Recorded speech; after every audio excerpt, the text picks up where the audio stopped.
점점 최종 관문으로 향하는 액션 토너먼트 2014 윈터. 이번 주 5주차 경기에서는 던전 앤 파이터 패자조 4강과 결승이 잇따라 펼쳐졌는데요. 대장전에서는 제닉스 스톰엑스가 악마군단장과 팀에이스를 연이어 무너뜨리며 그 힘을 과시했고요. 이어진 개인전에서는 지난 시즌 탈락했던 이재명이 강력한 우승 후보 최우진과 김혜태안을 모두 3대0으로 꺾고 6연승을 거두며 당당히 최종 진출전의 주인공이 되었습니다. 사이퍼즈 리그에서는 신예팀 강림이 저격을 꺾고 결승에 진출했는데요. 다음 주 경기에서는 던전 앤 파이터 승자조 결승전, 그리고 사이퍼즈 4강 두 번째 경기가 진행될 예정입니다.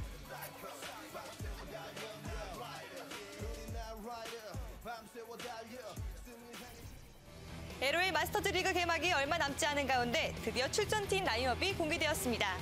SK텔레콤, 진에어, KT, IM, 제닉스, 나진이 엠파이어, 삼성갤럭시, CJ 엔투스 등 각 게임단별 2개 팀이 하나의 팀으로 출전. 승패 합산을 통해 최강의 클럽팀을 가릴 예정입니다. 첫 경기는 오는 2월 13일부터 진행되며 대회전이 2월 7일 미디어데이에서 세부적인 경기 방식과 일정, 상금 등의 내용을 공개할 예정입니다. 생방송으로 전해드리는 게임 플러스. 안녕하세요, 권인슬입니다. 오늘도 역시 2주 만에 뵈서 너무 반가운 두 기자님 함께하고 계십니다. 안녕하세요. 안녕하세요. 안녕하세요. 기자님들 설날 잘 보내셨나요?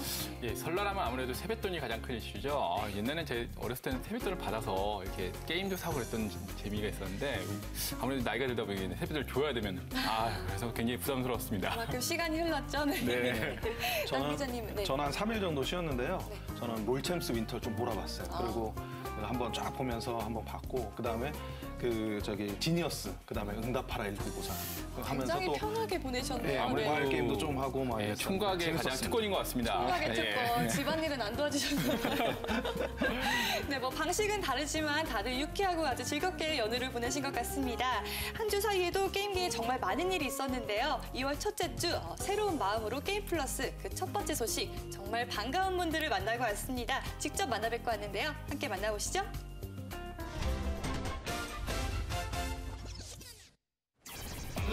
지난 1월 25일 판교의 한 게임 회사 안. 다들 분주하게 방송 준비에 한창인 모습. 무슨 일로 이렇게 많은 사람들이 바삐 움직이고 있는 걸까요? 특별한 손님이라도 오는 건가 했더니 노래면 노래, 나 이런 사람이야. 연기면 연기, 와 맨날 내한테 웃어주노. 그리고 재치 있는 입담까지. 저분도 매티스라는 소문이에요. 게다가 게임까지 잘하는 아주 특별한 두 분 모셨습니다. 안녕하세요. 네, 안녕하세요. 반갑습니다. 야, 그 주인공은 바로 김창렬과 임창정. 안녕하세요. 러시오네요. 20년지기 절친으로 알려진 이 두 사람이 오늘 리니지 이벤트의 진행을 맡았는데요. 오늘 이벤트에는 어떤 것들이 준비되어 있나요? 제가 그 나이트발드를 80층인가요? 80층이죠, 나이트발드. 몇 층인지 아무도 몰라, NC소프트 직원들이? 총 19가지의 무기가 저희가 뽑을 수가 있어요. 근데 거기서 이제 띄워서 제일 높은 무기를 주는 거라.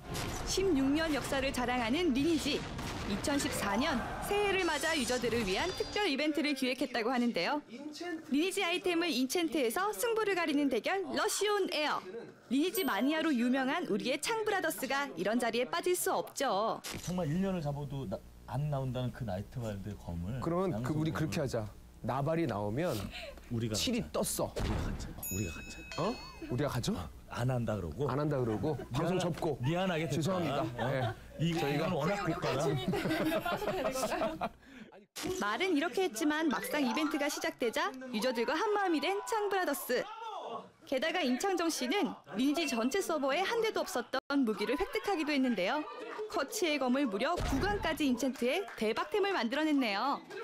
기뻐하는 두 사람과는 정반대로 울먹거리는 관계자님. 임창정 씨께서 너무 많이 치고 들어오시는 바람에 제가 준비된 것보다 더 많이 해드린 게 또 있고, 뭐 심할서나 이런 거 좀 그런 건 농담 삼아 이제 던지는 말이라고 하더라도 아직까지 좀 올라가서 좀 뵙고 보고를 드려야 되는 상황이라서. 역시 두 사람 애정이 가득해서인지 러시아는 클래스도 남다른 모습. 리니지 경력은 어느 정도인가요? 베스타 때부터 했으니까 15년. 네, 15년. 네. 네. 그럼 주변 분들도 리니지를 많이 하시나 봐요. 많이 하는데요. 밝혀드리라면은 뭐 박현빈 씨가 굉장히 최근에 알았는데 허각 씨가 굉장히 또 리니지의 또 이게 연예인 야구단처럼 혈맹을 또 연예인 혈맹을 만들어도 재밌을 것 같아요. 그럼 어디 가서 맞고 다녀서 안 돼요. 현우를 이렇게 보면 자신 있는데 게임은 만약 막 사냥하고 있는데 뒤에서 갑자기 막 쳐. 왜 쳐요 그러면? 연예인 한번 쳐봤어요. 야 그러면 안 되잖아요. 지속적인 업데이트와 이벤트를 통해 꾸준한 인기를 얻고 있는 리니지. 리니지 러시 오네요. 여기서 마치도록 하겠습니다. 지금까지 함께 시간 가는 줄 모르던 이날의 이벤트는 즐겁게 끝이 났습니다. 너무 재밌었고요. 그리고 나눠주는 이 예. 재밌어. 이거 재밌지 않아요? 진짜 재밌지 않아요? 온게임넷에서도 한번 신경을 한번 써 주십시오. 예. 리니지의 더 활성화를 위해서 많은 도움 좀 부탁드릴게요. 예. 감사합니다. 열혈 유저 임창정, 김창렬 씨. 앞으로 연애 활동은 물론 게임까지 모든 분야에서 활약하는 멋진 모습 기대할게요. 신봉선과 아이유가 던파에 떴다. 두 사람이 함께한 이색 홍보 영상 촬영 현장. 던전 파이터 모험가 여러분 안녕하세요. 신규 캐릭터 나이트의 홍보 모델이 된 아이유 신봉선입니다. 이번에 던전 앤 파이터에서 저희와 같이 이렇게 매력 넘치는 캐릭터가 업데이트된다고 해서 정말 기대가 큽니다. 예쁜 외모는 기본, 시원한 액션까지 지금까지는 정말 차원이 다른 캐릭터가 출시됩니다. 차원이 다른 그녀. 평행 세계의 또 다른 자신을 불러오는 나이트. 가녀린 외모지만 화끈한 액션을 선보이는 반전 매력이 특징인데요. 이번에 또 좋은 기회로 던파 모델이 되니까 뭔가 몸과 마음이 어려진 것 같고 우리 자주 못 보는데 접선 한번 할래? 나이트 한번 키워보실래요? 말렙 한번 노래 볼까요? 해보자. 갈래? 봉선 언니의 장난스러운 권위에 만렙을 논한 아이유.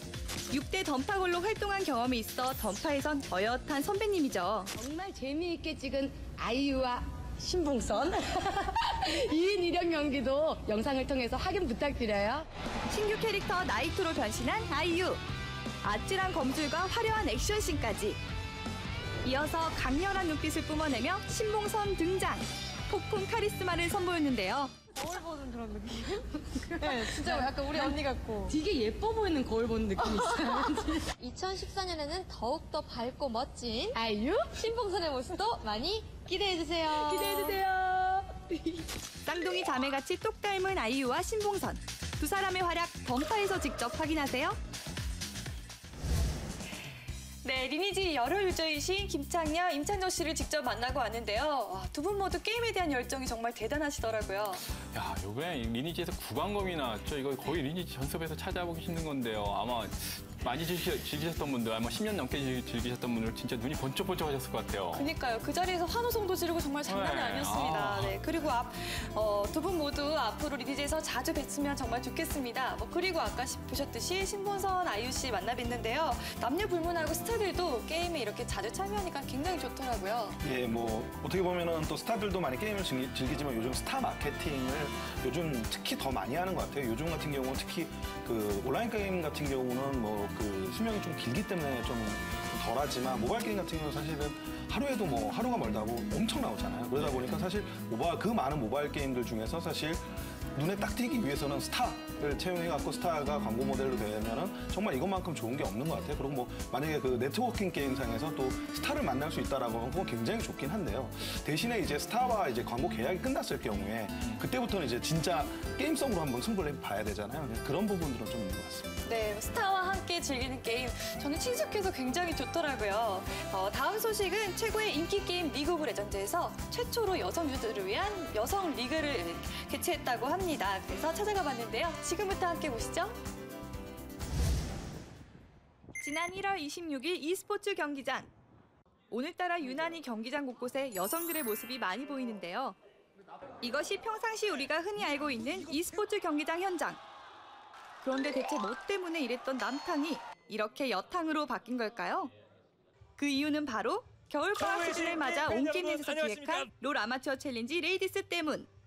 롤 여성 유저 약 60팀 정도가 출전해 오전, 오후조로 나누어 예선전을 진행. 이날 현장에는 다양하고 독특한 개성을 지닌 팀들도 많았는데요. 망설이지 말아요라는 팀이고요. 아리 성대모사로 우리 같이 헐려볼까요? 망설이지 말아요. 팀명부터 예사롭지 않은 이 팀. 남자친구들이 해보라고 해서 시작하게 된 건데 남자친구들이 못하면 더 혼내고 얘 실버도 남자친구 브론즈. 아니야, 얘 남친이 브론즈. 전 남친이 브론즈. 그래서 여자친구를 응원하러 온 우리의 남친들. 여자친구 시합한 데 가지고 도와주러 왔어요. 웬만한 남자보다는 잘하는 것 같아요. 남자들만큼은 아니고. 이거 여성분들만 출입 가능한 거 아니었나요? 네. 손을 꽉 잡고 있던 커플들의 모습 좀 싫으네요. 네.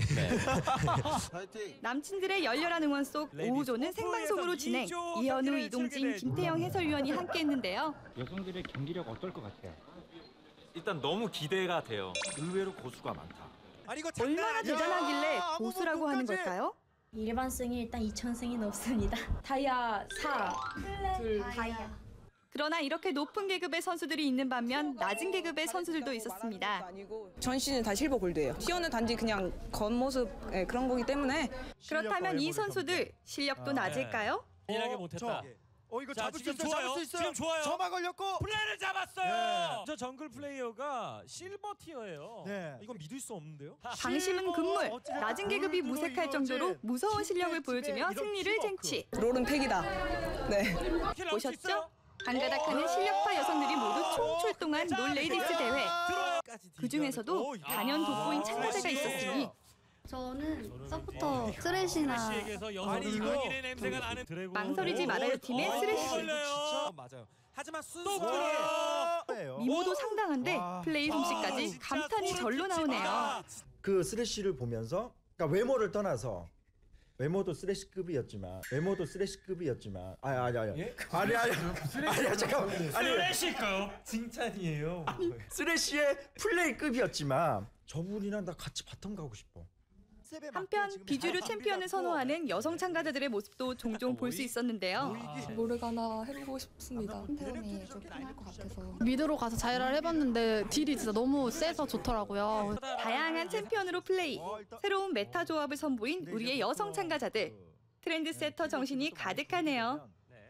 그리고 이날 남성들을 또 한 번 감탄하게 만든 참가자들이 등장. e스포츠 분야에서 활동하고 있는 5명의 여신. 롤챔스 리포터 출신 좋은날의 민주희, 버프걸 맹솔지 이세진, 그리고 도타2 통역 임소정. 유달, 넌 이미 죽어있다. 난 선블루를 먹고 갈 거거든. 넌 모르겠지. 난 선블루 먹을 건데. 오지엔 여신이라는 팀명으로 롤 아마추어 챌린지 레이디스 출전. 경기장을 환하게 만들어줬는데요. 원딜러가 둘이에요 지금. 정글이 없네요 정글이. 픽하다가 싸웠을 때하고 비슷한 그림이에요. 저희는 정정당당하게 실력으로 본선에 갈 여신들을 뽑을 거고 그 실력으로 떨어지고 있는 거예요 이 사람들이. 외모보다는 실력이 중요한 거 아니겠습니까? 아쉽게도 이날 아마추어 팀에게 패하면서 본선 진출에 실패. 진짜 아쉬워요. 왜냐면 진짜 이기고 싶었거든요. 나 원래 진짜 안 했는데 너. 나도 닉 새로 팠단 말이야. 여성들을 위한 롤 아마추어 챌린지 레이디스. 뜨거운 열기 속 예선전이 이렇게 마무리됐는데요. 저는 충격 먹었습니다 지금. 되게 예쁘신 분들이 많더라고요. 근데 경기력도 너무 좋은 거예요 막. 어떤 순간의 플레이는 프로라고 해도 될 정도로. 아마추어 챌린지 레이디스 화이팅! 본방송은 2월 15일부터 온게임넷에서 만나볼 수 있으니 시청자 여러분 많이 기대해주세요. 여성분들임에도 불구하고 정말 굉장한 실력을 뽐냈다고 합니다. 예, 레디스 리그는 벌써 인터넷상에서 엄청난 화제가 되고 있다고 합니다. 그리고 사실 남자분들이 이제 주로 롤을 하다가 사실 여자분들도 하면은 남자 여자 아까 보니까 굉장히 커플도 많으신데 정말 재밌을 것 같고요.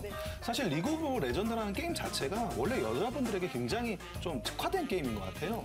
뭐 일단 그 챔피언이 110여 개가 되고 거기 여자분들이 굉장히 그 챔피언을 또 고르는 재미들 굉장히 재미있으시잖아요. 그리고 또 예쁜 스킨들도 또 많이 모으시더라고요. 그러니까 그런 부분들 있고 사실 또 5대5 게임이라는 것도 사실은 굉장히 매력적인 것 같습니다. 사실 1대1 게임은 사실 남성분들이 좋아하는 스타크래프트 같은 경우 뭐 그런 경우 같은 경우는 승부욕이 발동이 되지만 사실 여자분들은 조금 그런 부분에서 거부감이 좀 있었거든요.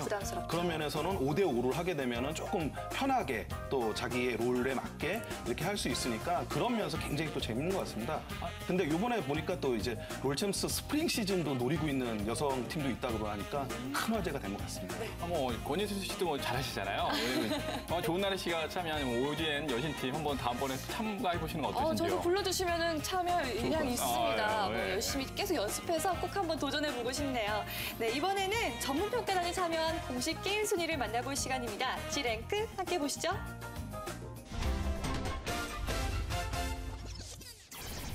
한 주간의 게임 순위를 알아보는 G랭크 2월 첫째 주 온라인 게임 랭킹 탑 20입니다. 먼저 20위는 디아블로3, 19위는 아스타, 18위는 스페셜 포스고요. 17위는 스타크래프트2입니다. 대규모 패치 업데이트를 진행한 스타크래프트2. 아케이드 무료화 등 유저 친화적 변화들이 대거 포함돼 접속자 수, PC방 사용량, 전문 평가단 순위 모두 상승하며 17위에 안착하는 모습입니다. 계속해서 16위는 마비노기 영웅전, 15위는 테라, 14위는 메이플 스토리입니다. 전국 소통 캠페인 너의 목소리를 들려줘!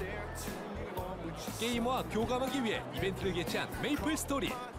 전문 평가단과의 교감에 성공하며 14위를 차지했네요. 다음은 13위 사이퍼즈, 12위는 워크래프트 3, 11위는 리니지 2, 10위는 월드 오브 워크래프트, 9위는 에오스입니다. 신규 코스튬, 트레이닝 세트를 출시한 에오스. 이것이야말로 동계 스포츠 시즌에 딱 맞는 완소 아이템. 트레이닝 세트와 함께 나만의 액티브한 매력을 뽐내보자. 계속해서 8위는 리니지, 7위는 던전 앤 파이터, 6위는 스타크래프트, 5위는 블레이드 앤 소울이 차지했고요. 4위는 피파 온라인 3, 3위는 아이온입니다. 2014 청마의 해를 맞이해 신규 이용권을 출시한 아이온. 신규 탑승물인 비상하는 청마가 포함된 것이 특징인데 비상하는 청마처럼 피파 온라인 3를 가볍게 제치고 3위를 차지했습니다. 2위는 지난주와 동일한 서든어택. 그렇다면 과연 이번 주 1위는 오늘도 역시 리그 오브 레전드가 차지했네요. 축하드립니다. 다음은 모바일 게임 순위입니다. 먼저 10위는 드래곤플라이트, 9위는 애니팡2입니다. 3계단이나 오른 다운로드 순위뿐만 아니라 2대 활동 유저 수는 무려 4계단이나 수직 상승! 애니팡의 브랜드 파워를 가시하며 애니팡2가 G랭크 첫 진입과 함께 9위를 차지했네요. 다음은 8위 몬스터 길드 리기, 7위는 돌아온 액션 퍼즐 패밀리입니다. 설맞이 귀향길에 오른 시민들을 위해 서울역에 아쿠가 떴다! 이 때문에 공식 평가단의 순위는 무려 8위나 껑충! 매번 특별한 이벤트로 유저들을 설레게 하는 돌아온 액션 퍼즐 패밀리! 계속해서 6위는 애니팡 4천성, 5위는 모두의 마블, 4위는 코코팡이 차지했고요. 3위는 애니팡입니다. 설 연휴 복주머니를 열어라! 이벤트를 진행한 애니팡. 우정 점수를 모아 복주머니를 열면 상품이 와르르르르! 주머니와 함께 공식 평가단의 마음도 활짝 열려 5계단이나 수직 상승, 3위를 되찾은 모습입니다. 2위는 쿠키런이 차지했는데요. 그렇다면 과연 이번 주 1위의 주인공은 지난주에 이어 캔디 크러쉬 사가가 차지했네요. 2월 첫째 주 G랭크, 지금까지 온라인 게임과 모바일 게임 순이었습니다. 네, 2월 첫째 주 G랭크 함께 하셨는데요. 온라인 게임에서는 스타 1, 2가 상승세가 굉장히 눈에 띄었어요. 특히 스타 1의 상승세가 굉장히 높았어요. 왜냐면 상위권에서 순위권이 높아졌거든요. 제가 데이터를 보니까 한때는 4%까지 PC방 점유율 4%까지 되고 4위까지 올라간 경우가 있더라고요. 왜 그런 걸까요? 이게 왜 그러나 보니까 아무래도 이제 가족들이 모여서 이제 뭐 사촌들끼리 모였겠죠. 이렇게 게임을 하다 보면은 어디에서 뭐 PC방 가서 하자 보면은 거기서 공통 분모에 스타크래프트가 들어오고 더군다나 이게 좀 이제 가족들이 모였을 때 뭐 3, 40대 어르신들도 있잖아요. 그분들이 이제 함께 즐길 수 있는 게임이 아무래도 스타크래프트가 되는 3, 40대 윷놀이라고 보면. 예. 윷놀이, 네. 그리고 모바일 게임에서는 애니팡2가 새롭게 랭크되었습니다. 예, 저희 애니팡2의 그 원작이라고 할 수 있는 캔크사, 캔디 크러쉬 사가가 역시 1위를 지켰는데요. 사실 애니팡2 같은 경우는 사실 저희가 지난번에 G 포커스를 통해서 사실은 크게 살펴봤었잖아요. 네. 그래서 사실 뭐 여러 가지 부분에서 좀 이렇게 굉장히 미투 작품이기 때문에 아쉬운 부분도 굉장히 많고 그런데 어쨌든 캔디 크러쉬 사가가 큰 인기를 모으다 보니까 애니팡2가 이제 뭐 매출액 순위도 굉장히 높은 것 같은데요. 어떤 면에서 좀 씁쓸한 것 같습니다. 뭐 지하철에서도 보니까 30, 40대 아주머니께서 뭐 애니팡팡팡 개토를 즐기고 아무래도 계시더라고요. 캔디 크러쉬 사가를 모르시는 층들은 애니팡 2를 먼저 알게 되기 때문에 그런 것 같아요. 네, 그렇습니다. 이렇게 해서 게임 플러스 1부는 여기까지고요. 한 주간의 간략한 이슈들을 전해드리면서 잠시 후 2부에서 G모바일과 G테스터로 다시 만나 뵙겠습니다. 60여 개 국가에서 동시에 진행되는 세계 최대의 인디게임잼 글로벌 게임잼 2014가 열렸습니다. 글로벌 게임잼은 전 세계에서 가장 큰 게임잼 행사이고요. 48시간 동안 특정 주제를 가지고 서로 혁신적이고 실험적인 그런 게임들을 협동해서 만들어내는 게임 축제라고 볼 수 있습니다. 48시간이라는 짧은 시간 안에 자는 시간, 먹는 시간 아껴가며 만들어낸 완성도 높은 게임들. 배송해요? 물음표? 복잡하네요. 1분인체가 바빠요 지금. 혁신적인 게임성으로 인디게임의 새 미래를 볼 수 있던 글로벌 게임잼 2014. 앞으로도 지속적으로 만나볼 수 있길 기대합니다. 일본 도쿄의 아키하바라. 콘솔 게임을 주력으로 했던 일본이 드디어 e스포츠 전용 경기장을 최초로 오픈하고 e스포츠의 새로운 기반을 다졌습니다. それはeスポーツをやること、eスポーツを見ること、そして eスポーツを見ながら語り合って、そこで生まれた物語、ストーリーを発信していく場所が必要ではないかというふうに思い、この情報発信力のある秋葉原に eスポーツの施設を作りました。 아키하바라의 e스포츠 경기장은 관객 친화적으로 설계되어 선수와 팬들의 만남이 더욱 가까워졌으며 멀티비전, 방송시설, 중계석 등 기존 일본 e스포츠계에서는 볼 수 없었던 획기적인 시스템이 도입됐다고 하는데요. 이제 막 e스포츠 열기가 확대되면서 아키하바라에 새롭게 마련된 e스포츠 경기장. 앞으로 재팬리그 발전의 기반이 되길 기대합니다. 한국게임학회가 정식으로 출범식을 갖고 2014년 신년회를 개최했습니다. 이 자리에는 산업계와 학계, 언론계 그리고 정관계 인사들이 참석해 뜻을 같이 했는데요. 이 게임 산업이란 건 굉장히 문화 산업인데도 불구하고 자꾸 그 역기능적인 부분만 강조돼서 이제는 순기능적인 것을 이야기할 때가 됐다고 저는 그렇게 생각하거든요. 국제 컨퍼런스 게임 포럼 등 다양한 목표를 앞두고 있는 게임학회. 게임 산업 위해서 한번 우리 대차게 한번 뭉쳐보자는 의미에서 게임에 대한 부정적인 인식이 확산되는 요즘. 게임학회를 중심으로 게임의 순기능이 더욱 널리 퍼질 수 있기를 기대합니다.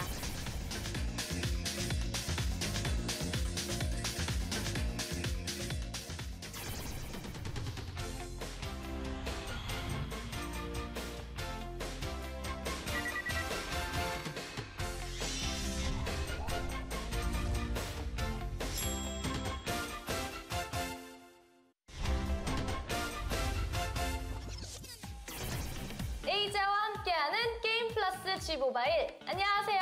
오늘 여러분들께 소개할 게임은 트리플타운 포카카오입니다. 세 가지 오브젝트를 합쳐서 하나로 만드는 퍼즐 게임 트리플타운 포카카오. 바둑이나 장기 혹은 체스처럼 자신만의 타운을 완성시키는 방식이다. 아, 쥐난다. 이거 머리 좀 써야겠는데. 그리고 제 옆에는요, 트리플타운의 개발자님 오셨는데요. 안녕하세요. 안녕하세요. 반갑습니다. 반갑습니다. 네, 개발자님 소개 좀 해주세요. 네, 안녕하세요. 셀바스에서 게임 모팅에서 기획을 맡고 있는 백작 이재명입니다. 백작이요? 여기서 잠깐.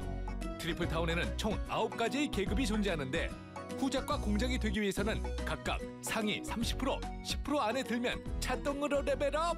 아니, 신분업이 된다고 하니 미리미리 알아두면 좋을 걸세지. 네, 개발자님과 함께 그러면 빨리 왕국의 잃어버린 땅을 다시 한번 개척하러 가볼까요? 렛츠고! 게임에 처음 입문하는 노예는 선택권 없이 황무지에서부터 시작! 마을, 오두막, 소도시, 지방도시, 지능도시, 수도권까지 살아봐야 비로소 도시인이 될 수 있으니 바닥부터 차근차근 올라가 보자. 되게 맵의 이 이름들이 되게 재밌어요. 지방도시, 신흥도시, 네. 도시까지 딱 8개 맵이 있는데 일단 저는 노예의 신분으로서 황무지에 가서 게임을 해보도록 하겠습니다. 과연 에이지아는 개발자의 조언을 들으며 무사히 플레이할 수 있을지? 황무지는 보시다시피 이제 네. 풀이랑 뭐 덤불이랑 오두막까지만 딱 있는 맵이에요. 네. 이렇게 빈 땅에다가 지금 하신 것처럼 계속 이렇게 놓아주시면 합체! 네, 연결이 될 때마다 상위 재료가 등장합니다. 막 3개 이상이면 무조건 되는 거죠, 이게? 네, 4개 이상을 하면 특수 덤불이 생겨요. 아, 이게 4개 이상일 때는 이 열매 같은 게 맞죠? 네, 달려있는 경우가 있죠. 나무를 만들었네요. 아, 이게 풀 다음에 덤불, 네. 덤불 다음에 나무, 나무 다음에 오두막이 되겠습니다. 오두막이요? 이게 사실 이게 처음에 제가 조커의 역할을 해주는 크리스탈이라는 게 있는데요. 네. 요거는 2개 이상의 물체를 합쳐서 한 번에 위로 올려주는 거예요. 근데 2개가 맞아요. 없는 경우에 바닥에 내려놓으면 네. 저렇게 못생긴 돌이 돼요. 돌이 돼요. 맞아요. 이게 제가 돌이 될 때가 제일 아까운 거예요. 진짜 이 크리스탈이 갑자기 돌이 되니까 속상하더라고요. 크리스탈은 게다가 왼쪽에서 현금으로 팔고 있잖아요. 맞아요. 근데 없애버린 듯한 느낌이 들죠. 또 크리스탈이 나왔네요. 지금 같은 경우는 크리스탈을 막 쓰는 것보다 네. 왼쪽에 접시라는 부분이 있어요. 아, 이 왼쪽 네. 상단의 접시. 거기에 올려놓으시면 네. 아껴놨다가 나중에 쓰실 수 있습니다. 그래요? 한번 올려놓을게요. 네. 짠! 제가 이제 좀 공부를 하고 왔는데 이게 자리 배치가 굉장히 중요하다고 들었어요. 근데 자리 배치를 잘 못하겠어요. 이거 지금 보이세요? 지금 나무 띄엄띄엄 막 오두막 띄엄띄엄 있고 어떻게? 곰 나왔어요. 곰. 네. 곰. 이게 곰인데요. 얼굴은 귀엽장하게 생겨가지고 하하 하지만 하는 짓은 절대 귀엽지 않다는 게 함정. 이 곰은 맵을 돌아다니면서 건물을 짓지 못하게 방해하기 때문에 매우 성가신 존재. 그러나 곰 3마리를 모으면 또 다른 재료로 바뀌기 때문에 한 곳에 모아서 곰들을 처치하는 전략이 필요하다. 전 사실 이 곰을 일단 구석으로 몰아놔요. 그래서 일단 비석으로 네. 죽었어요. 한 방에. 한 방에 그냥. 네. 이거는 뭐예요? 지금 이거. 왕국 로봇이라고요.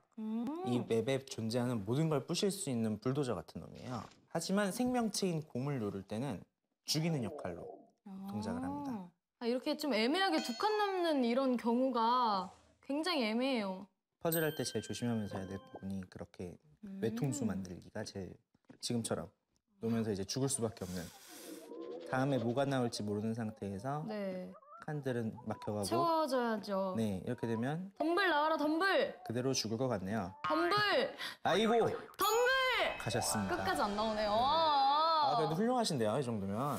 이 노력하세요. 노력하세요. 노예 중에 좋은 축이라고 할 수 있습니다. 아, 정말요? 네, 기사까지 신분이 상승하셨네요. 이제 초보 에이자 말고 전문가의 손길을 느껴볼 시간. 멘사 출신 개발자가 직접 공개하는 트리플타운 공략 팁을 알아보자. 제가 그러면 팁을 몇 개 알려드리면서 플레이를 해보도록 하겠습니다. 지금 보시면 곰이 왼쪽에 있고 네. 곰은 죽어서 무덤이 되니까 네. 무덤 옆에서 곰이 죽어주면 제일 좋을 것 같아요. 그렇죠. 그래서 지금 왼쪽 위에 이 4분의 1 정도를 곰이 죽는 영역으로 설정을 하고 미리? 네, 일단 곰들을 모아놓기로 했으니까 여기다 놓고 와서 막고 요 나무를 합쳐볼 수 있도록 여기다 쏙쏙쏙 집어넣어서 나무를 만들게요. 그래서 이제 여기 집이 하나 있으니까 이쪽에 집을 하나 더 만들어 볼까요? 네. 여기 집을 만들려면 나무가 3번째 나무가 이 칸에 생겨야 돼요. 근데 3번째 나무를 여기 칸에 만들려면 2번째 나무가 여기 어딘가 있어야겠죠? 네. 그래서 2번째 나무를 여기에 짓는다고 생각하고 한번 해보도록 사실 하겠습니다. 영 하면서 사실 이게 네. 이렇게까지 두뇌를 써야 되는 거구나. 곰은 또 나왔으니까 이게 곰 놀이터에다가 곰우리. 이제 고무리라고 하죠. 고무리에다가 싹싹 모아놓고 그러면 첫 번째 교회가 다시 한번 슬로우 모션으로 보시겠습니다. 곰을 여기다 놓으면 사실 그래도 큰 교회가 될 것 같은데 큰 교회는 안 되네요. 작은 교회로는 성에 안 차는 에이지아를 위해서 커다란 교회 만들기에 도전! 그런데 또 이 교회를 합치면 더 서프라이즈한 것이 나온다고 하는데 대체 무엇일지 끝까지 함께 해보세요. 더도 큰다란 교회를 한번 만들어보자. 네, 마침 곰도 3마리가 네. 있네요. 마지막 곰이 놓여진 게 요 더 검은 곰이에요. 진짜요? 네, 곰들을 한 번에 죽이실 때는 요 곰이 어디에 위치한지 보고 하시면 교회가 생기는 위치가 보이가 됩니다. 좀 더 진한 곰 위치에 네. 교회가 생긴다고요? 네. 저 그건 몰랐네요. 그건 몰랐어요. 네. 이제 세 번째 곰이 빨간 곰이 여기 있죠. 네. 그리고 여기다 나무를 놓으면 얘가 나가 죽으면서 높은 교회가 지었습니다. 우와. 네. 큰 교회다. 이 교회를 또 커다란 교회를 또 3개를 모으면 보물상자가 생겨요. 보물상자요? 네. 커다란 교회를 2개를 만들었어요. 2개가 됐어요. 네. 그래서 이 커다란 교회 2개도 역시 크리스탈로 합칠 수가 있습니다. 이렇게 놓아서 합치시면 엄청난 점수와 함께 보물상자가 돼요. 이게 바로 클릭해도 되고 나중에 클릭해도 돼요? 네, 아껴뒀다 클릭해도 되고요. 클릭. 누르시면은 빠밤 하면서 500? 100골드를 얻으셨습니다. 이렇게 3개씩 합치는 걸 반복적으로 하시다 보면 길 가다 있는 택시들 보면 택시 3개가 합쳐질 것 같고 아, 곰 너무 많네요. 어머, 곰밭인데요, 곰밭? 네, 지금 네. 닌자 거북이래. 닌자곰. 닌자곰은 이제 곰보다 더한 놈이에요. 얘는 한 턴이 지날 때마다 이렇게 날아다닙니다. 곰이 너무 많아서 진짜 이상해요. 저 지금 이런 거 처음 봐요. 어머, 풀반 곰반이죠. 네. 이게 이 게임을 클리어할 수 있는 중요한 방법 중에 하나인데 이렇게 오브젝트들을 둔 영역이 따로 있고 네. 곰들이 차 있는 영역에서 닌자곰 같은 경우에는 지금 보셨지만 펄쩍펄쩍 뛰면서 빈칸에 무조건 네. 들어가잖아요. 빈칸이 더 이상 갈 데가 없으면 닌자곰도 한 번에 죽습니다. 또 한 번에 죽습니다.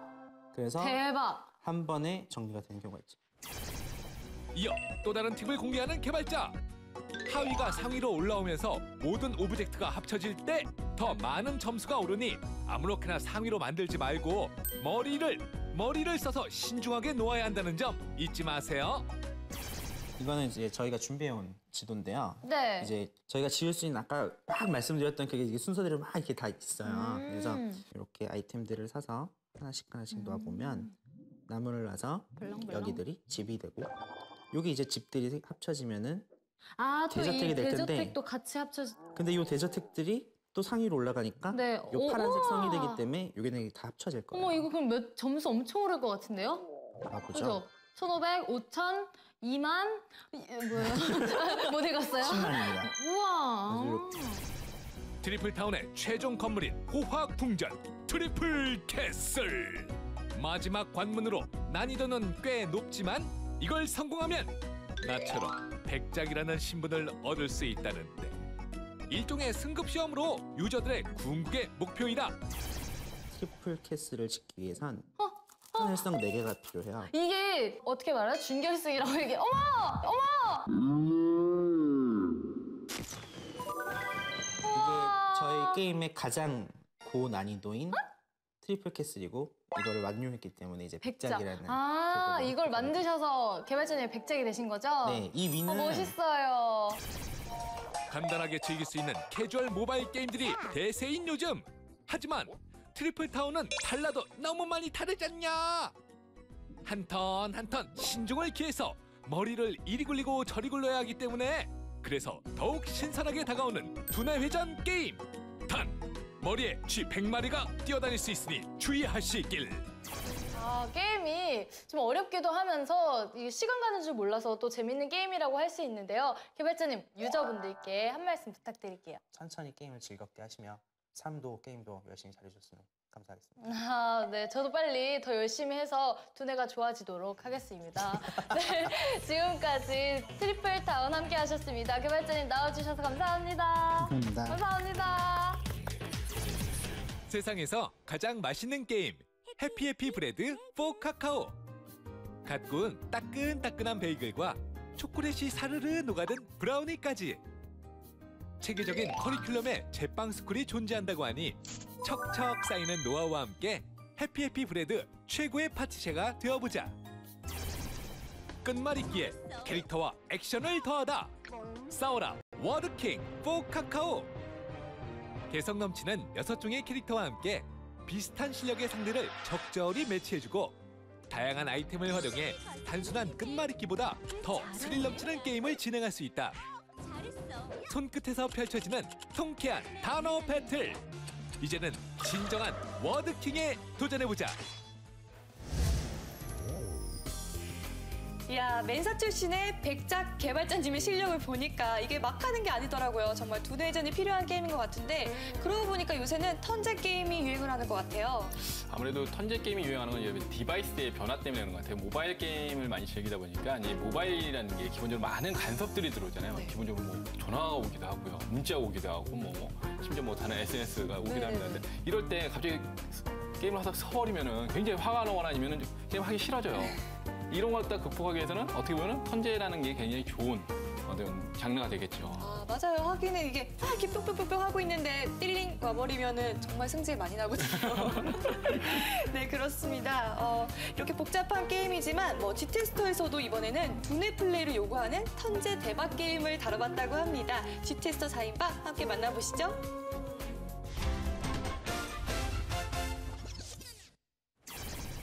게임 플러스에서 만나보는 G테스터. 오늘은요, 진짜 오랜만에 보는 반가운 얼굴, 우리 김성희 개발자님. 반갑습니다. 안녕하십니까. G테스터의 김성희. 다시 해. 이제 더 테스터가 아니야, 우리는. G테스터의 김성희입니다. 여러분, 반갑습니다. 옛날 예적 온몸을 불사르며 재미의 99.9%를 담당했던 김성애. 게다가 박식한가 귀에 쏙쏙 들어오는 입담까지 게임 평가의 귀재, 그가 다시 돌아왔다. 앞으로 우리 G테스터의 김성희 개발자님의 활약도 기대를 많이 해주셨으면 좋겠고, 이런 새로운 기분으로 다시 저희가 멋진 게임을 또 평가를 해야 될 텐데, 오늘 G테스터의 평가 게임은 바로 하스스톤입니다. 워크래프트 3와 와우와 카드 게임을 동시에 즐길 수 있어 흥미진진한 요소가 가득한 하스스톤. 대장만 취급했던 블리자드에게선 보기 드문 TCG 장르인데, 많은 이들의 기대 속에 드디어 오픈 베타를 시작한 하스스톤. 과연 그 모습은 어떨지. 하스스톤에는 슬픈 전설이 있죠. 아직도 하나요? 네, 아직도 합니다. 야, 오늘의 슬픈 전설 아직도 하는군요. 예, 그 하스스톤은 블리자드의 입장에선 굉장히 실험적인 작품이에요. 사실 우리가 블리자드 게임이라고 하면은 뭔가 대작, 뭔가 블록버스터, 뭔가 돈을 엄청나게 들였을 법한 게임, 그리고 개발 기간도 오래된 게임, 그런 이미지가 있잖아요. 근데 이 하스스톤 같은 경우에는 짧은 기간에 만든 게임이에요, 어떻게 보면은. 그 열댓 명이 그 한 2년 걸려서 만든 건데 대단한 거예요, 이게. 근데 그 게임이 갑자기 수백억을 들인 게임보다 더 잘 됐어. 이런 일이 벌어지면은 개발사에 계신 분들은 어떻게 생각하실까요? 아, 그거는 아주 사장님 입장에서는 아주 고마운 친구들이죠. 월급도 올려주고, 인센티브도 많이 주고, 또 이제 구조 조정할 때 퇴직금도 많이 주고. 아주 훌륭한 친구죠. 제가 그렇죠. 어떤 업체 입장에서는 분명히 좋은 일일 텐데 게이머 입장에서 보면은 어떤 큰 볼륨의 게임을 기대하고 있잖아요. 기대를 하는데 업체 측에서 야, 이게 적은 투자로 돈을 꽤 많이 벌 수 있으면은 큰 투자 안 해야지라는 생각을 할 수밖에 없거든요. MMORPG 이런 건 만들어서는 안 되는 게임. 그렇죠. 리스크가 너무 커 실패했어요. 그런 공식이 생길 수도 있어요. 좀 걱정스러워져. 그래서 저희 G테스터가 지금부터 하스스톤을 제대로 한번 평가를 해볼 텐데, 간단해 보이지만 카드 게임 특성상 심오함을 감출 수는 없는 법. 과연 기존 시리즈의 매력을 얼마나 잘 살렸을지. 하스스톤의 비주얼. 하스스톤에 딱 들어가면 그냥 딱 보여지는 느낌부터가 이거는 와우다 라는 생각이 되게 많이 들었었거든요. 그 보여지는 느낌이 실제로 등장하는 그 직업군들의 생김새라던가 직업군들도 어쨌든 와우에서 온 것들이 많으니까. 전반적인 아트웍이. 그쵸. 그러니까 와우도 딱 개성하고 있으니까요. 그러다 보니까 하스스톤이라는 다른 이름임에도 불구하고 굉장히 친숙함을 느낄 수 있었어요. 실제 와우에 등장하는 뭐 이미지들이라든가 이런 건 다 3D이지만은 그걸 일러스트로 풀어낸 거잖아요. 우리가 와우라고 생각하는 것들을 갖다 그대로 이미지 잘 구현했다는 느낌? 또 카드들의 통일성이라는 면에서 봤을 때도 이런 카드 게임은 어쩔 수 없이 좀 생기는 현상이 있어요. 뭐냐면은 혼자서 그 모든 카드들 다 일러스트 그리기가 쉽지가 않거든요. 그렇기 때문에 여러 일러스터들이 참여를 하고 일관성이 없고 통일성이 없다. 통일성이 없고 일관성이 없고 굉장히 좀 카드들이 다 일러스트마다 다 다르고 그런 게 좀 다른 카드 게임에서 많이 보이는데 이 하스스톤 같은 경우에 그런 거는 거의 안 보이잖아요. 이질감이 전혀 안 느껴지죠. 와우 같다라는 느낌을 잘 살렸다고 해야 되나? 그런 면에서 좀 되게 좋다고 생각해요, 보면은. 실제로 보면은 와우 안 해본 사람 그렇게 많지 않고 워크래프트 시리즈 접해보지 않은 게임은 온라인 게이머들도 그렇게 흔치 않은데 비주얼뿐만 아니라 거기에 연계된 이제 사운드 이펙트들이나 이런 것들을 봐도 신비한 지능 카드 같은 거, 법사의 카드 주장을 들어오는 그런 카드죠. 써보면은 내가 와우에서 사람들에게 그 지능 버프 사용할 때 그 지능 버프 쓰는 그 사운드 이펙트를 그대로 사용하고 있거든요. 그리고 딱 떠요, 그 모양이. 그렇죠. 지능 버프를 줄 때 사용하는 그 아이콘이 그대로 이제 사용이 되죠. 그런 데서부터 벌써 내가 친숙했던 그런 세계관에 쉽게 몰입할 수 있는 그런 장치들을 비주얼적으로 그리고 사운드 이펙트적으로 많이 갖춰놓았다. 놀라웠다고 하는 게 일반적으로 카드 게임을 이제 좀 컴퓨터에서 플레이할 수 있게 풀어낸 이제 카드 게임도 있잖아요. 뭐 그걸 TCG라고 하기도 하고 CCG라고 하기도 하는데 그런 카드 게임들을 보면은 좀 이제 전투 이펙트 내지는 카드가 등장할 때 이펙트들이 대부분 다 공용이에요. 그치. 근데 이 지금 하스스톤 같은 경우에는 각 카드들별로 이제 등장할 때 이펙트, 뭐 효과를 발휘할 때 이펙트, 그리고 사운드 효과까지 이걸 갖다 되게 좀 원작을 잘 살렸다는 느낌으로 지금 되게 훌륭하게 재현을 했거든요. 그렇지. 전 제일 또 재밌었던 것 중에 하나가 양변 같은 거. 와우에서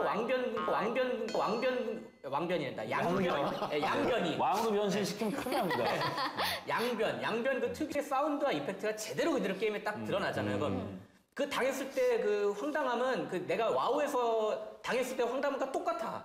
맞아요. 예, 그런 걸 딱 느껴볼 수 있다는 점은 어쨌든 좀 워크래프트 이런 쪽에 좀 관심 있는 유저들을 위한 좀 약간 좀 서비스라는 느낌?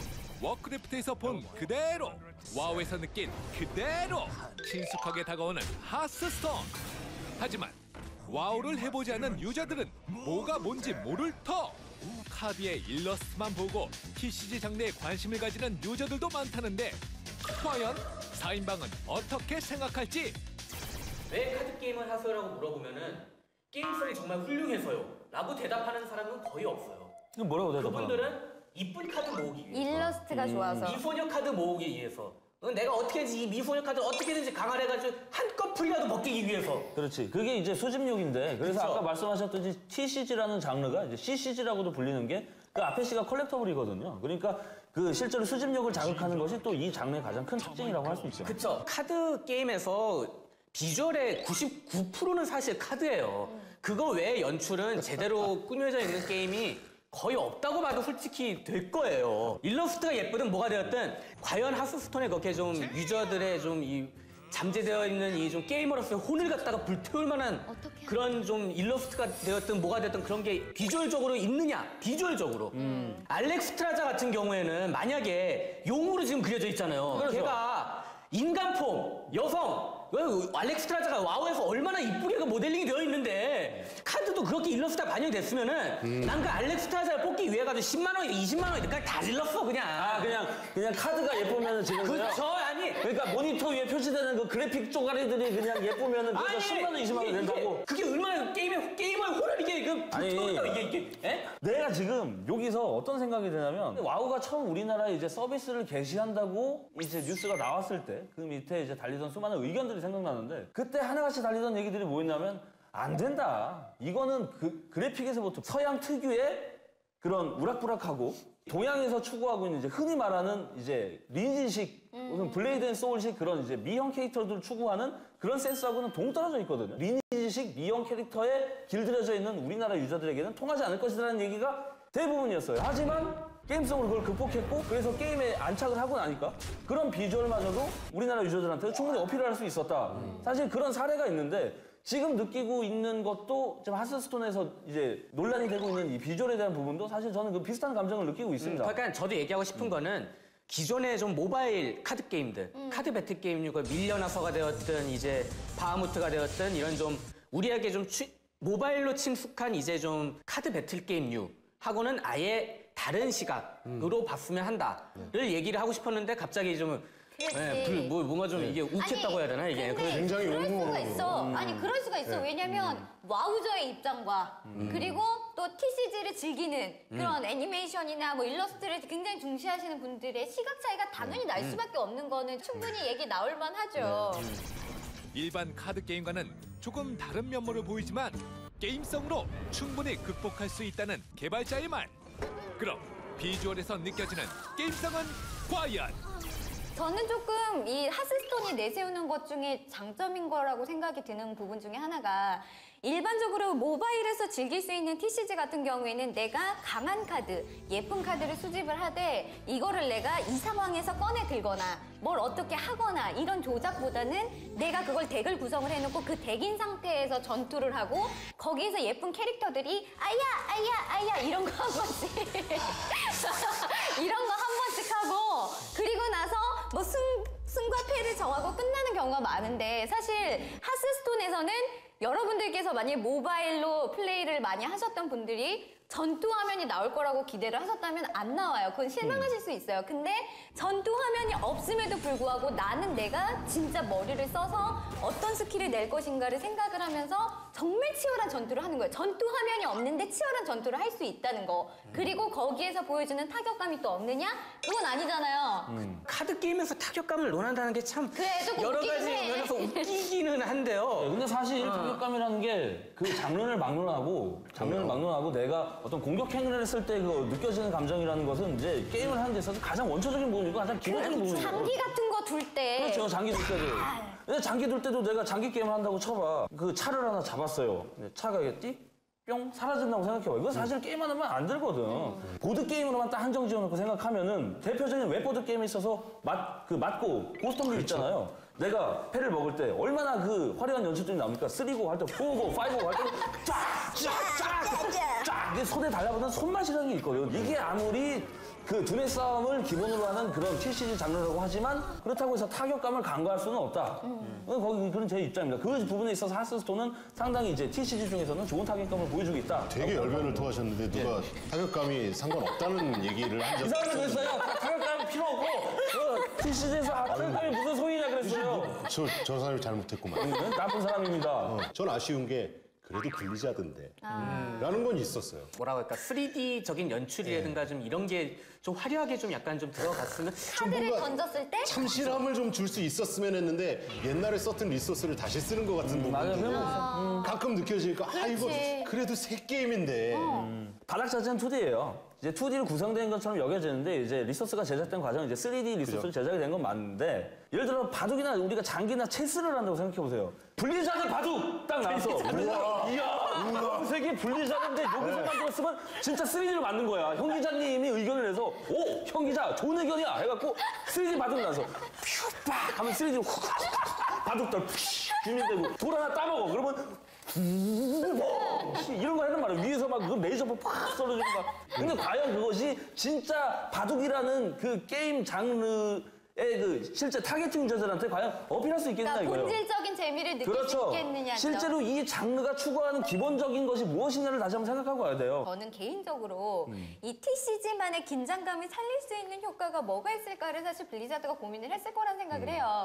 그리고 나서 느끼는 건데 카드가 내가 마우스로 오버를 하면 카드가 움직이잖아요. 상대방이 지금 제 마우스로 오버한 카드들도 다 보여주죠. 그렇죠. 마우스 오버한 카드들이 보여지고 내가 한 장을 꺼내서 쓸까 말까 고민을 하고 한 장을 들고 있을 때 그 카드가 나오잖아요. 그렇지. 근데 이게 사실은 굉장히 별게 아닐 수도 있고 진짜 뭐 아무 긴장도 안 될 수도 있겠지만 제가 무슨 카드를 내려고 하지? 라는 생각 때문에 나름의 긴장감이 조금 생기더라고요. 그러니까 뭔가 긴장감이 생기게끔 만드는 그런 음악이나 연출을 막 크게 막 엄청나게 하진 않았지만 그 작은 거 하나만으로도 긴장감을 느낄 수 있는 그런 부분은 굉장히 참신했다고 봐요. 적절한 지적입니다. 아주 적절한 지적인데 실제로 그 카드를 마우스 오버하고 드래그 할 때 나의 움직임, 나의 카드 움직임 그리고 적의 카드 움직임들이 상대방한테 이제 그대로 보여진다라는 것이 그렇게 이제 비주얼적으로 그 긴장감을 유발하는 요소이기도 하는데 실제로 그게 전략적으로도 큰 영향을 미치고 있다는 거죠. 저 같은 고수들만 그것을 이제 캐치해낼 수가 없는 부분인데 실제 보세요. 7턴쯤에 이제 대결이에요.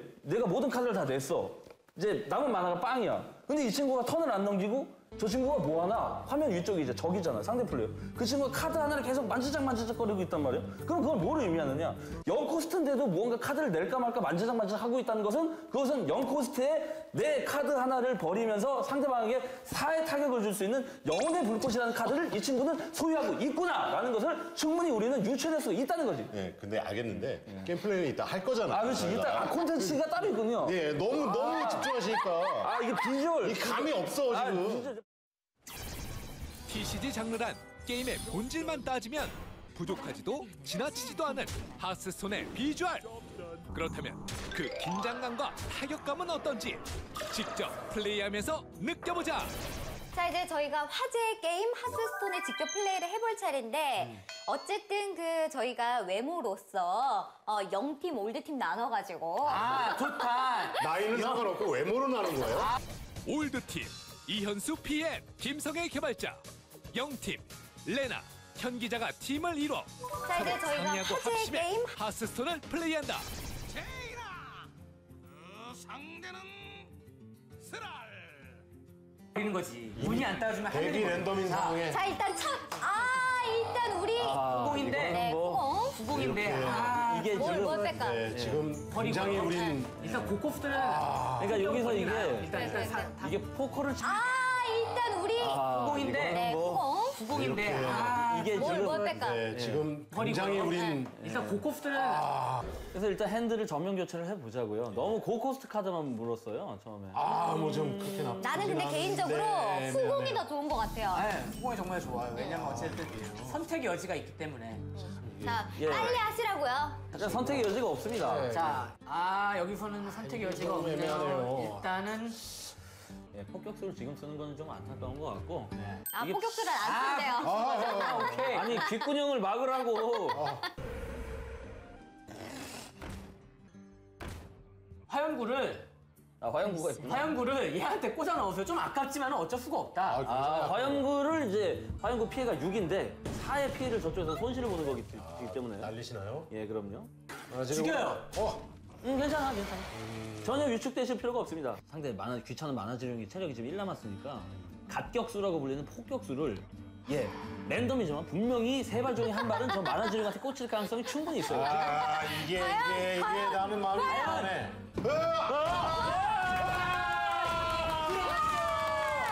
제대로 꽂혔어요. 이게 과연 좋은 선택이었을까?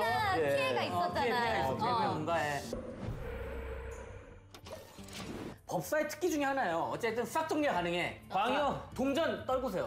동전 떨고 동전하고 기껏해야 불기둥이겠지. 그치, 불기둥! 불기둥 과연 빠란! 예! 시원하다! 잠시만 기다려요. 이거 어떠세요?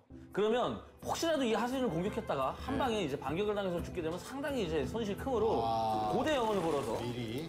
하수인을 내면 복사는 그 비밀은 아닙니다. 복사는 비밀은 아니고 좋아요. 지금 비밀은 들어가야죠. 그냥 단순히 그 얼음 보호막이거나 얼음 방패일 가능성이 높아요. 이 하수인은 무사할 거야. 괜찮아. 얼음 보호막이 있어요. 얼음 보호막이 있어요. 조금 나왔죠. 나왔어요. 돌진, 공격력 2짜리 돌진 카드가 있지 않습니까? 내구서 체력이 높고 공격력 높은 저 몸 안에 있는 로켓병을 처리해버리는 것이 가장 좋은 판단이라고 판단됩니다. 여기서 로켓병을 공격하는 건 어떨까요? 안 돼! 좋습니다. 우리 입장에서 대단한 이득을 본 거죠. 2코스짜리 카드로 6코스짜리 카드를 한 방에 날려버렸으니까요. 그 다음에 우리가 갖고 있는 2마리의 활성화된 화수인, 그 화수인으로 본체를 공격하면 1거에 10이라는 큰 데미지를 줄 수 있다는 거죠. 자, 얘 바나나 2개 얘한테 던지세요. 얘한테? 아니, 걔 옆에. 보고 있습니다. 해서 5-4구나. 5-4 무슨 버스판이야? 저 전쟁 골렘으로 저 투기장의 제왕을 처리해버리십시오. 괜찮습니다. 저를 믿으세요. 진짜요? 예. 좋아요. 그 다음에 4와 7짜리 공격력 2개로 본체에 꽂아 넣으세요. 그러면 데미지는 11. 데미지는 11. 그러니까 남은 HP는 2가 남을 것입니다. 우리가 99.9% 이긴 겁니다. 어떻게 된 거예요? 우리 공격해야 돼. 할 수 있어. 자, 팔짱 죽이자. 잡을 수 있을까? 잡긴 잡아요. 죽었다 안 해도 진짜. 뭐야. 저쪽은 우리 하수인 것을 있고요. 그렇습니다. 게다가 그 학생 다시 살아났습니다. 네. 걸어놓고 까먹고 있어요. 나도 까먹었어요. 이호준 비엠님 아무거나 마음에 드는 걸로 저들의 영웅을 목을 잘라버리십시오. 제일 약한 애로 때리려고. 좋습니다. 굴욕적이에요. 좋은 뭐야, 연기자님! 어떻게 할 거야? 와우! 비주얼과 타격감을 충분히 느껴본 4인방. 장르의 특성상 실력차가 유난히 돋보이는 게임인데 과연 처음 접하는 유저들도 쉽게 받아들일 수 있는 게임일지 하스손의 접근성. 좀 되게 정통 카드 게임을 갖다가 굉장히 단순화시켰다라고 해야 될까? 맞아. 규칙이라든가 룰을 갖다 굉장히 캐주얼화한 게임이에요. 사실 그 매직 더 게더링 같은 이제 MTG라고 불리는 그러니까 이 좀 TCG계에서는 바이블로 통하는 이제 카드 게임이 있거든요. 일단 만화를 관리를 해야 되고 내는 턴마다의 이제 좀 타이밍 관리부터 해가지고 전략이라고 해야 될까 이게 굉장히 복잡해요. 그쵸. 복잡하고 어려워가지고 이거 유저들 웬만한 아무것도 모르는 유저라면 진짜 바로 내 눈앞에 앉혀놓고 1시간을 설명을 해야지 이제 겨우 알아들을 수 있을 정도로 굉장히 하드코어하고 어려운 게 이제 좀 이 매직 더 게더링류의 이제 TCG 카드 배틀 게임인데 하스스톤은 그 규칙을 갖다가 굉장히 단순화시켰어요. 그쵸. 아니 만화만 해도 그냥 매 턴마다 자동으로 하나씩 늘어나잖아요. 여태까지 본 카드 게임에서 이렇게 많아 쉽게 획득하는 게임은 처음 보는 것 같아요. 그러니까는. 접근하기는 좀 쉽죠. 실제로 뭔가 좀 더 가르쳐줬으면 좋겠는데 너무 이렇게 끈기는. 카드 게임, 그러니까는 매직 더 게더링 류를 갖다가 한 번이라도 해봤던 유저라면은 정말 아니 이렇게 쉬운 카드 게임이 있을 수 있을까? 그렇죠. 라는 느낌으로 정말 이 하스스톤을 쉽게 익숙해질 수가 있어요. 반대로 이제 카드 게임에 대해서 지식이 아무것도 없는 분들 입장에서는 만화를 모아야 되는지부터 이제 이거 이해를 시켜야 되는 것부터가 이거부터 장벽인 거예요. 그렇지. 그러니까는 핸드 안에 뭔가 7코스트가 있는데 만화는 3개야. 근데 그쵸. 이거 왜 안 나가는 거야? 라고 할 수 있는 거지. 그러니까는 이거는 정말 스포츠 게임하고 비슷하다고 봐요. 우리가 항상 이야기하잖아요. 접근성에서 안내는 과하게 친절해도 부족함이 없다라고 이야기할 정도로 조금 더 많이 친절했으면 좋겠다라는 부분을 이야기를 하는 거죠. 초보의 입장에서. 저는 사실 그게 있어요. 매직 더 게더링 같은 경우에도 룰북이란 게 아예 그냥 사전처럼 있거든요. 그래가지고 처음에 읽어보더라도 나중에 게임이 익숙해진 이후에도 이때 규칙이 어땠지 하면서 찾아보게 돼요.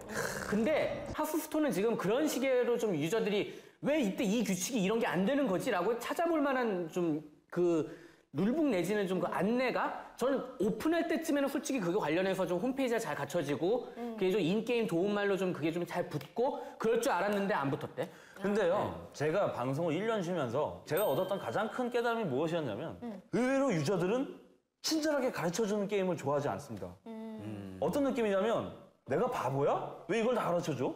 실제로 봐봐. 내가 뭐 가서 축구하려고 그러는데 야 철수야 일로 와봐. 축구는 어떻게 하는 거냐면 발로 공을 차고 저 골단에다 공을 넣으면 1점을 얻게 되는 거고 오프사이드가 뭐냐면 이거 옆에서 설명해주고 있으면 아 비켜 그냥 내가 하면서 깨우칠래. 이런 식으로 가는 것이 실제 요즘 유저들의 튜토리얼을 대하는 그런 마인드라고 할 수 있어요. 장르에 따라 다르지 않을까요? 근데 그거? 장르에 따라 다를 수 있죠. 하지만 기본적인 대세라는 것은 거스를 수가 없는 거고 왜냐하면 우리 때에 비해서 실제 유저들은 게임을 접하고 있는 기관과 범위들이 훨씬 넓어집니다. 그렇기 때문에 대부분 요즘 유저들은 나는 게임 초보야 라고 생각하는 유저들이 사실 드물어요. 가르쳐주면 가르쳐줄수록 귀찮아한다는 거죠. 티칭하지 말고 리딩해야 된다는 것이 제가 그 1년 동안 방송을 쉬면서 얻었던 큰 깨달음 중에 하나입니다. 그런 부분에 있어서는 지금 하스스톤이 가장 적절한 수준의 티칭을 하고 있다고 생각해요. 여기서보다 더 가르치는 것들이 늘어나게 되면 유저들은 귀찮아할 거예요. 본능적인 저항감이 생긴다는 거죠. 나를 가르치려 들지 마. 이렇게 되는 거예요. 지금의 하스스톤에 이제 가르쳐주는 분량으로도 충분하지 않은가. 그렇게 생각을 하고 있어요. 끝까지 열변을 토하는 가운데 과연 다음 주에 이어지는 평가에선 어떤 말들이 오갈지 쭉 G테스트에서 직접 확인하세요. 네, 이렇게 해서 게임 플러스 함께 하셨는데요. 어떠셨어요? 자꾸 보니까 저도 지금 PC방 가서 하고 싶다는 느낌이 막 들어요. 아무래도 카드 게임의 어떤 본질을 보여주는 게임인 것 같아요. 온게임에서는 하스톤을 이용해서 네. 멀록의 울음소리죠. 그거를 통해서 뭐 특별한 프로그램을 이제 다음 주부터 한다 그러니까 좀 기대해봐도 좋을 것 같고요. 또 2월 7일 내일이죠. 내일 건국대 새천년기념관에서 오후 8시부터 e스포츠 대상, e스포츠의 가장 큰 재전이죠. e스포츠 대상이 이제 열리는데 이제 롤하고 스타 선수들이 이제 다 출동한다 그러니까 굉장히 기대가 되고요. 또 기대가 되고. 예, 권희슬 씨가 내일 또 메인 MC 나오신다고. 네, 그렇습니다. 그런 영광스러운 자리에 이제 메인 MC를 맡게 돼서 너무 뜻깊고 기대가 됩니다. 저희가 오늘 준비한 게임 플러스 다양한 소식들은 여기까지고요. 다음 주에 더욱더 따끈따끈한 소식들로 여러분들 찾아뵙겠습니다. 함께해 주신 여러분 고맙습니다.